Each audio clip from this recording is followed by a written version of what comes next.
Welcome to From Betrayal to Breakthrough, and here is a mini dose of Dr. Debi, where I'm sharing tips, suggestions, strategies, and sometimes just motivation to have you move past your betrayal once and for all.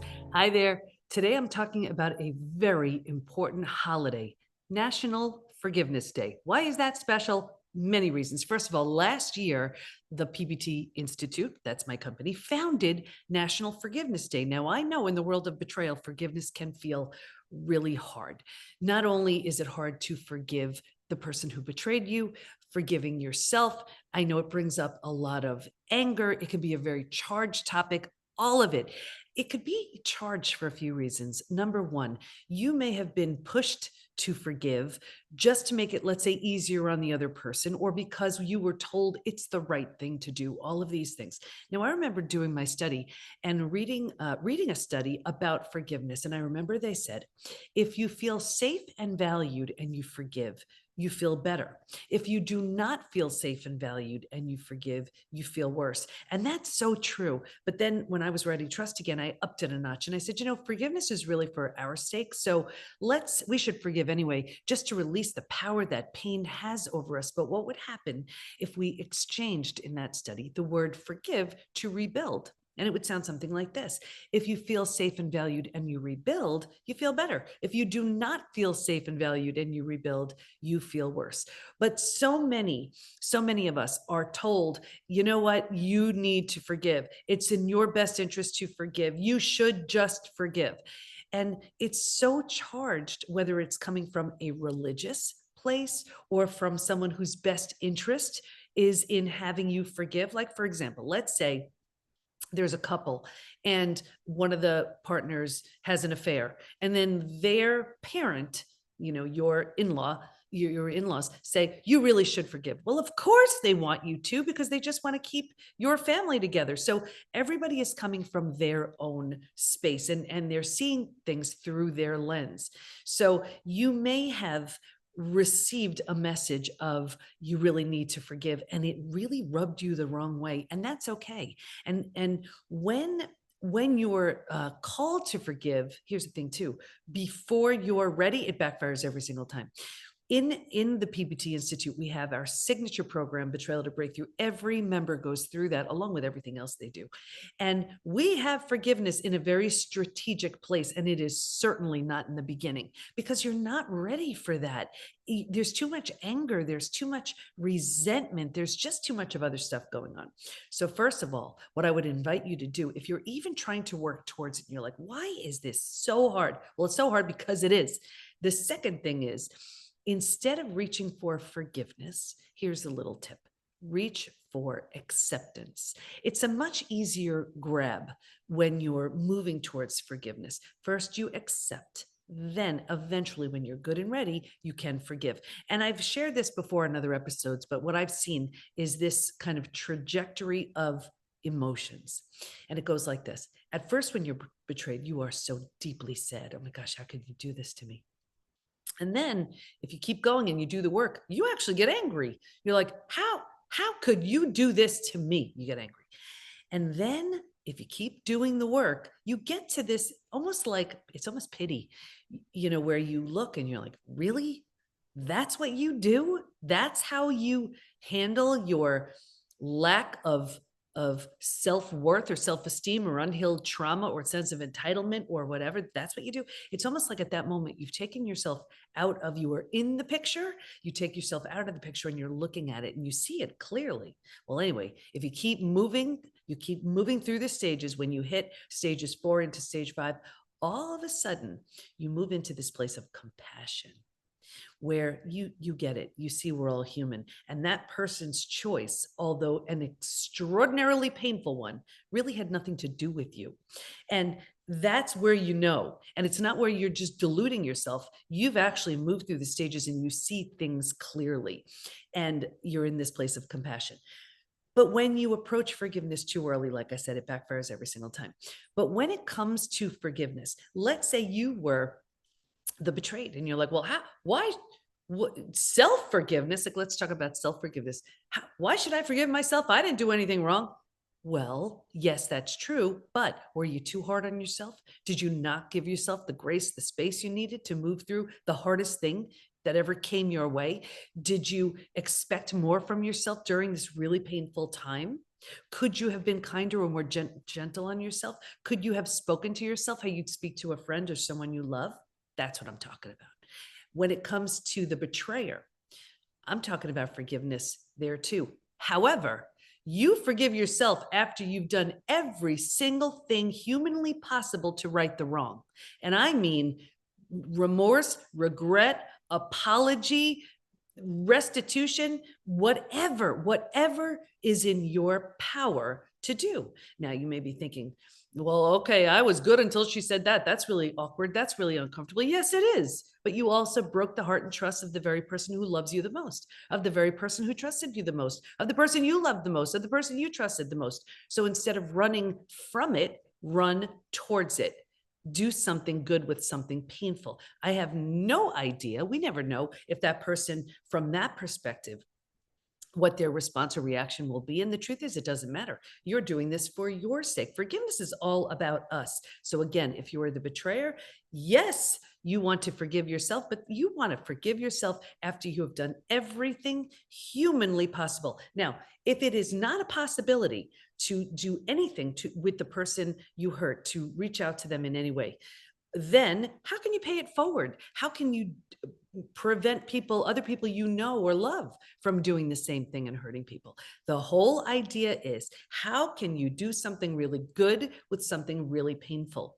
And of course, when you've done all that, yes, then you forgive yourself, because at your current point in consciousness, way back when you did these things, that was the best you could do. That's what you had access to. But you've grown and you know better. And when we know better, we do better, right? That's that Maya Angelou quote. So if you know better, you do better. This version of you, the version of you who did the harm, sees it clearly and now knows there are much better ways to handle unhealed trauma or hurt or a sense of entitlement or whatever. And it has nothing to do with hurting someone else. Now, there are other things to forgive as well. And we're taking all this on during National Forgiveness Day. I'll talk about that in a minute. But think about it. Maybe you had a diagnosis, a misdiagnosis, and it put you on a path that really led you down a very scary road. Maybe there was a company. I remember doing my study again, and there was one study I read, and it was something, I think it was called the love turns to hate principle. And it was something like, we would rather knowingly be duped by a company than be told something is good for us and then it's bad for us. Like, for example, alcohol is in your best interest. You could say in moderation, whatever you can, but it's altering your mind. Cigarettes are bad for you, right? Whatever. However, if the companies say that, we're fine with it. We're fine with it. It's when, let's say, and I remember in my study, I was reading things about, let's say there was I think it was something like a suntan lotion that says, prevents sunburns and it caused sunburns, or even skin cancer, stuff like that, and then they weren't honest. So many foods that say natural or healthy, and they're not. So we go from this love for this company, from this brand, to hate, where we are so angry because we were told one thing and it's actually something else. We would rather knowingly go into something knowing, hey, I know this isn't good for me, but I want it. I know this isn't in my best interest, but I like it, whatever it is, because then we don't feel duped. We do not like being duped. We're okay duping ourselves, knowing that something is, not in our best interest, but we do not want to be told something is, and then it turns out that it isn't. So can you forgive the company that did that? Can you forgive a boss or a coworker who took credit for your idea, a best friend who shared your secret, your sibling who said they'd be there for you, for your parents when your parents got older, and then your parents got older, where were they? Can you forgive some of these things?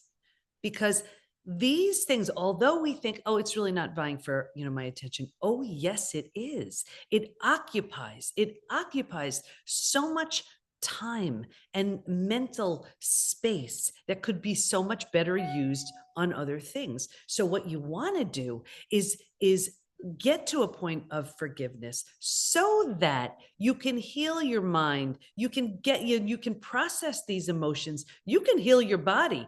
I remember last year when we had our 21-day forgiveness journey, and we had someone in our community in her 80s, and she had a 70+ year digestive issue from a family betrayal stemming over 70 something years ago.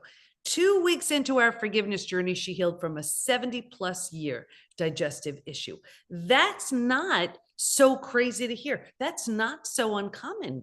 We've heard so many stories like that. Like, for example, we've had over 95,000 people take our post-betrayal syndrome quiz on our site to see to what extent they're struggling. And just one stat I'll give you, 45% of everybody betrayed has a gut issue. And that could be Crohn's, IBS, diverticulitis, constipation, diarrhea, you name it. And think about what the gut does. It absorbs, digests, and processes food. Well, isn't a betrayal difficult to absorb, digest, and process? Is it any wonder why the gut would be off? But when we make sense and then make meaning out of this, the body doesn't have to hold on the way it was, and we can heal. And that's exactly what happened with her and so many other people who've moved through the 5 stages within the PBT Institute, or just because they've learned the 5 stages, or through our Forgiveness Day, 21-day forgiveness journey. So I want to talk about why it is so important for you to be a part of this. First of all, it's just, you can find everything at nationalforgivenessday.com. But what we did last year, and it was so good, we're recreating the whole thing. Last year, I went live for 21 days. And what I did was I searched for the most powerful stories I could find that are available on the topic of forgiveness. I mean, stories that you couldn't imagine being in this situation that this person was in. And they found a way to forgive. And then because of that, they changed themselves. They changed everybody around them. So I shared these stories. I give these daily practices of what to do. Now, this is what's really interesting too. We had a forgiveness tracker, and I had different columns, like where, and I don't want to give the whole thing away, but where you started with your, whatever it was that you were going into this 21-day forgiveness journey, hoping to forgive. That misdiagnosis, that sibling that you haven't been in contact with for 10 years, whatever, your ex, whatever. And you chose that one topic, that one person, that one scenario. And then it was ideas where every single day was it, you may have started with, there is no chance I'm forgiving this person. No way. And then it was, I'm kind of willing to forgive. And then it was, I forgave. I mean, I forgot what I called it, but it was where you saw throughout this 21 days where you were. And it was so interesting because you had to check off each day. I would share that a powerful story on forgiveness, give a lesson, give some homework, and then have you assess where you are in the one topic that you chose about forgiveness. And I thought going into this, it was our first year last year, that who knows, would they even move the needle? If they checked that first column, would it move, to the next column and possibly to the next column? And I was hesitant because I didn't know. I was new at this. I thought, okay, this is our first time.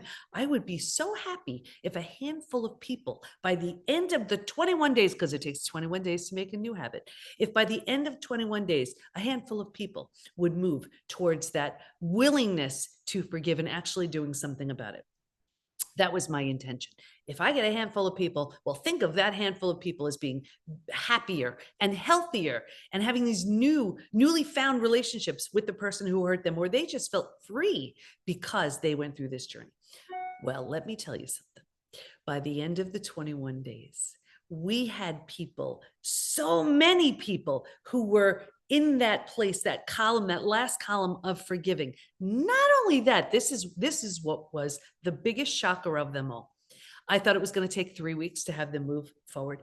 Within the first week of understanding forgiveness, understanding what it does, understanding how withholding forgiveness hurts us physically, mentally, emotionally, psychologically, spiritually, because I explain it, because I feel like when we have education around things, we understand it so much better. And then with wisdom, we can make these decisions. So what was remarkable was after the first week, we had people ready, willing, able, and actually doing this forgiving.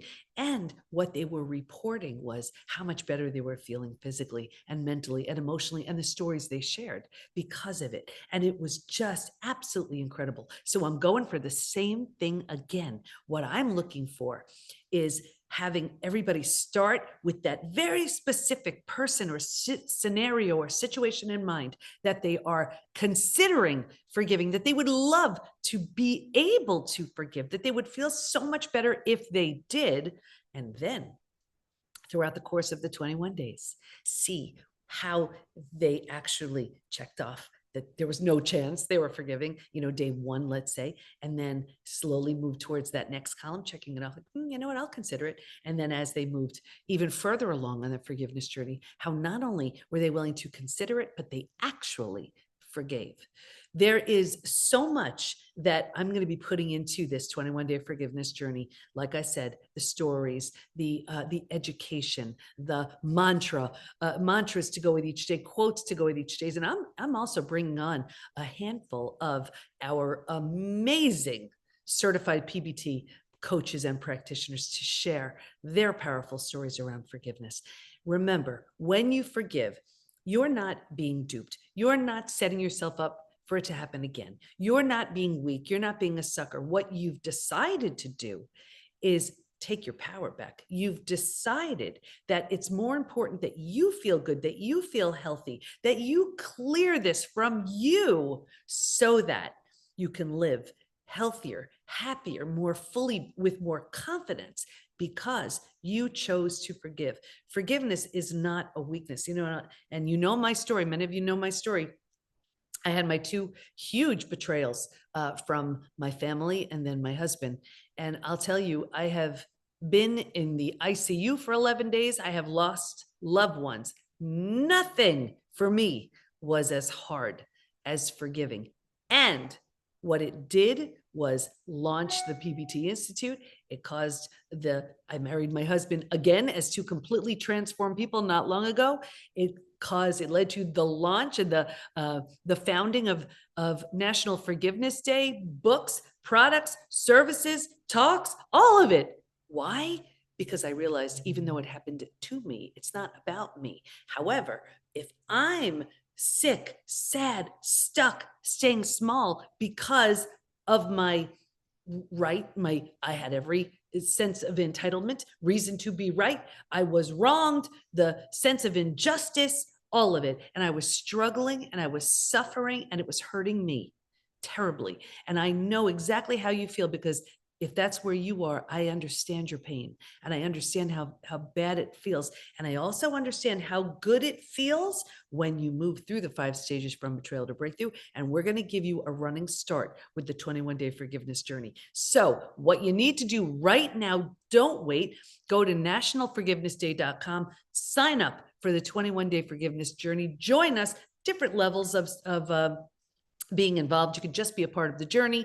You can, if you're not sure, you can be with us for 21 days. You can you can get the replays. You can join me for a fireside chat. That's just a real cozy little conversation with me and whoever decides to join us there, where I'm interacting with you, answering your questions around forgiveness either way. This is going to be a remarkable celebration. It was incredible last year. We got a lot of news coverage. We had this whole big celebration. It's going to be even bigger this year, and we want you a part of it. I know how powerful it is. I saw those transformations last year, and I want you to experience that this year. So go to nationalforgivenessday.com. Join us for the 21-day forgiveness journey. Think of right now, even though you have a little bit of time, who or what will you be choosing to forgive? That's what you want to go into this experience with. I cannot wait to see you there. It's going to be even better than it was last year. I'm going to help you every step of the way, helping you move through the 5 stages from betrayal to breakthrough with the National Forgiveness Day as such a powerful push to help you get there. So I hope this helps, and I'll see you next time. You need the right tools, support, and the right community to move through the 5 stages from betrayal to breakthrough. And we have all that within the PBT Institute. So join us at the PBT, as in post-betrayal transformation, thepbtinstitute.com. There's a version of you who's so confident, healthy, peaceful, and happy on the other end of your healing. And we can't wait to help you get there. We got you. Thanks for listening. And here's to your breakthrough.